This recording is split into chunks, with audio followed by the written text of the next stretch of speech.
Bom dia, graça e paz com todos vocês. Hoje, resumindo o capítulo 17 de João, amém? Nós vamos ver aqui Jesus orando por si próprio, por si mesmo, né? Jesus orando por seus discípulos e Jesus orando por todos os crentes, amém? Esse é o capítulo 17, onde nós vemos Jesus orando por seus discípulos e por todos, por ele próprio e por todos aqueles que iriam crer nele, que crerão nele, né? Vamos dizer assim. Então, nós vamos resumir esse capítulo 17. Ele tem, amados, 26 versículos. Muito maravilhoso a gente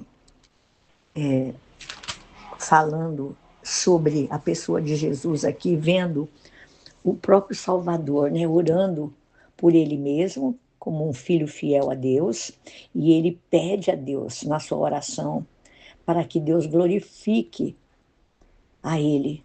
Ele pede, glorifica teu filho, né? Ele fala assim, ele fala assim, olha, eu vou ler o capítulo 17, o verso 1 até o verso 5, onde nós vamos ver aqui, olha, depois de dizer isso, Jesus olhou para o céu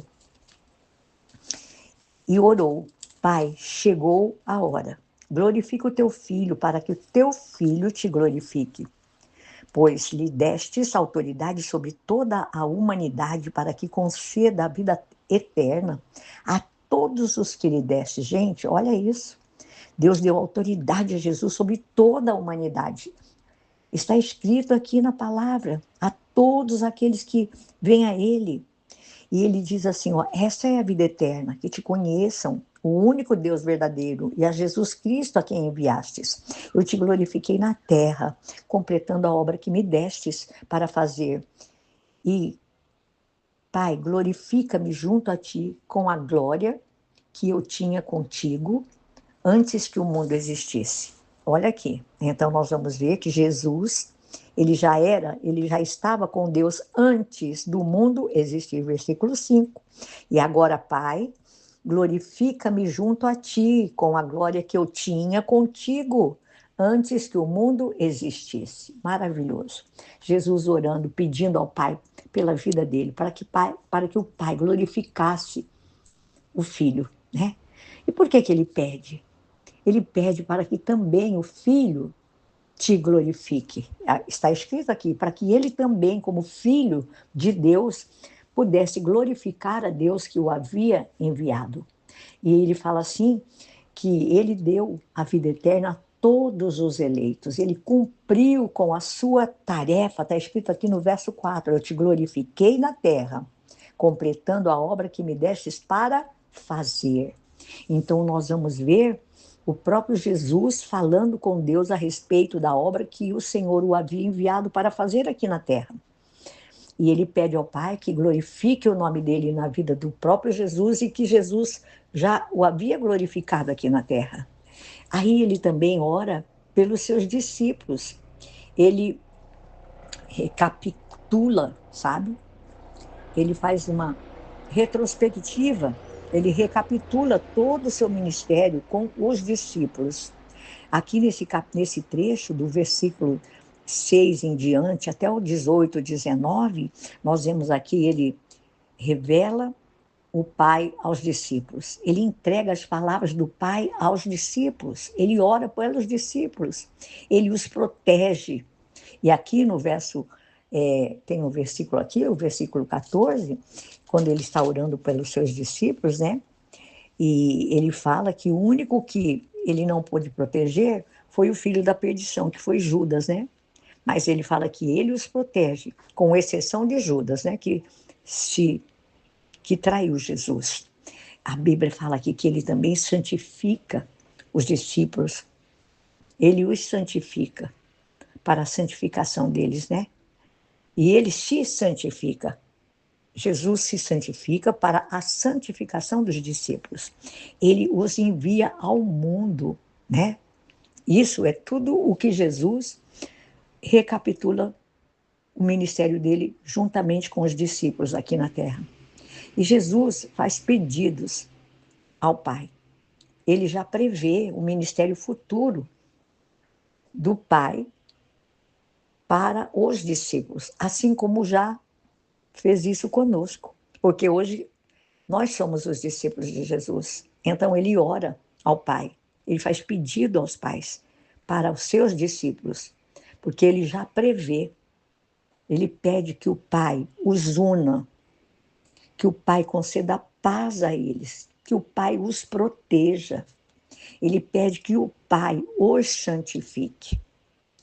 E o Salvador, que é Jesus, ele ora pela sua igreja. E quem é a igreja, meus queridos? Somos nós. Cada um de nós somos parte da igreja de Cristo.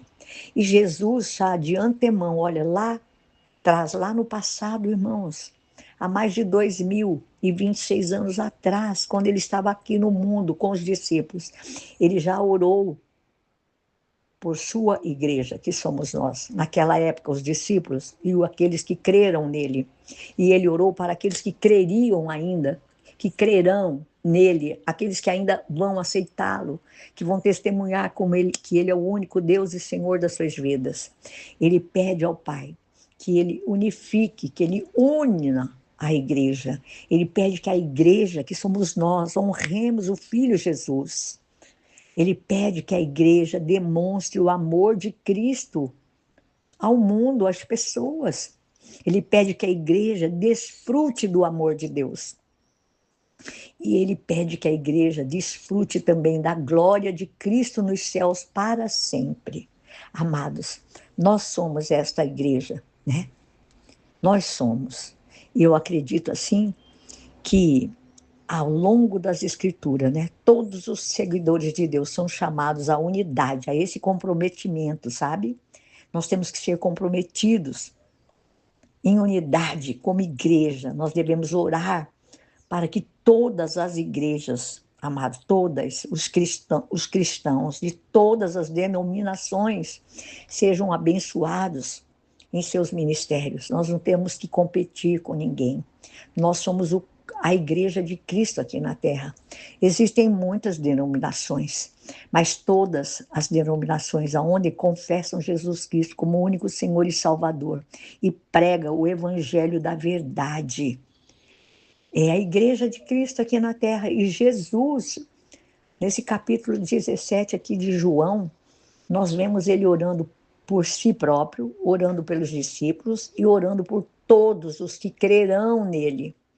Então nós devemos, a exemplo de Jesus, orar uns pelos outros, mantermos a unidade no nosso meio. Não vamos ser pontes de divisão, mas sim pontes de reconciliação. Vamos ser pontes de paz no nosso ministério e com os ministérios que estão ao nosso redor. Quantas igrejas não existem no Brasil e no mundo? Devemos orar por elas, orar por todos os cristãos, por todos os filhos de Deus, manter a unidade com Cristo, com o Pai, com o Filho e com o Espírito Santo, amém? Porque o Espírito Santo, ele é o Espírito da verdade, que testifica a verdade dessa palavra que nós estamos estudando nos nossos corações.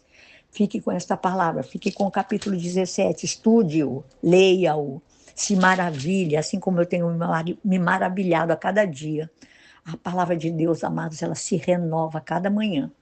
Quando você for lê-la, você vai ter aquela impressão, como eu digo de mim mesma, que parece que eu nunca tinha lido, e ela se revela a nós de uma forma sobrenatural. Amém? Deus os abençoe ricamente. Não deixe de clicar, de entrar no canal, de dividir a palavra com outros. Como sempre digo e vou dizer sempre, seja você boca de Deus.